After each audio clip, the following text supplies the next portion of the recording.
After returning to Uruk and accepting the truth of mortality, King Alaric reigned with wisdom forged in sorrow.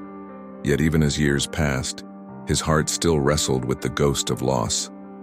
Though he had learned that men could not escape death, he longed to preserve his people against despair, to give them strength so their names might live on as his would. In dreams, the gods whispered of trials yet to come, and Alaric knew his journey was not ended. Rumors spread of a shadow beyond the horizon, a realm where forgotten spirits roamed restlessly, threatening to spill into the world of the living. Seeking to protect his city, Alaric gathered his council and declared he would descend into the depths of the netherworld to confront the forces stirring there. Alone he set out, carrying neither crown nor robe, but a traveler's garb and the will of a king who understood loss. He journeyed to the edge of the world where the mountains kissed the sky and the gates of Irkalla, the realm of the dead, stood sealed in eternal dusk. The gatekeeper, a being of stone and fire, warned him that no mortal returned once the threshold was crossed. But Alaric, recalling the face of Enkidu, refused to turn back. With a roar of defiance, he forced the gates open, descending into a land of ash and silence where shadows whispered his name. In that realm he found Enkidu's spirit, pale and heavy with sorrow, wandering among countless souls who yearned for light. Though overjoyed to see his friend again, Alaric's heart broke, for Enkidu's embrace was cold and his laughter only an echo. The gods of the underworld appeared, cloaked in darkness, declaring that Alaric had trespassed where no mortal should tread. They tempted him with illusions, offering visions of endless feasts, of restored youth, of eternal reunion with his friend, if he would abandon the world above. Yet Alaric, tempered by grief, saw their deception. He chose instead to fight, raising his voice against the endless night, wielding not a blade but the truth of his humanity.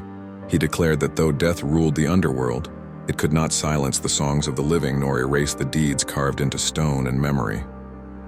The shadows recoiled, for no mortal had ever spoken with such conviction. Enkidu, hearing his friend's words, lifted his gaze, and for a moment his spirit shone as if touched by dawn. The gods, angered by Alaric's defiance, unleashed trials upon him. Storms of dust, rivers of fire, beasts born of sorrow. Yet through each he pressed on, guided by the bond of friendship and the duty of a king. At last he reached the throne of Ereshkigal, queen of the underworld, who watched him with eyes like endless night.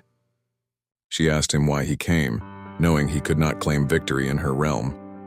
Alaric bowed, not in weakness but in respect, and answered that he sought no crown, no secret plant, no eternal life, only the chance to return to his people with a gift of hope. His humility stirred even the Queen of Shadows, who granted him safe passage back to the world of the living, but warned that the memory of his journey would fade like smoke in time. Yet as Alaric ascended from darkness to the first light of dawn, he carried with him not forgetfulness but a renewed fire. Though Enkidu remained in the land of the dead, the echo of their bond walked with him, a reminder that love and memory defy the grave. Returning to Uruk, Alaric stood before his people and told them not of treasures or victories but of courage, friendship, and the truth that even in death, the bonds we forge in life give strength to those who remain.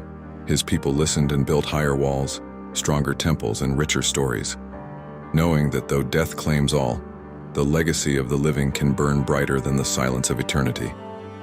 And so Alaric, who once sought immortality in vain, became immortal in the only way a man can, through the hearts and voices of those who lived after him.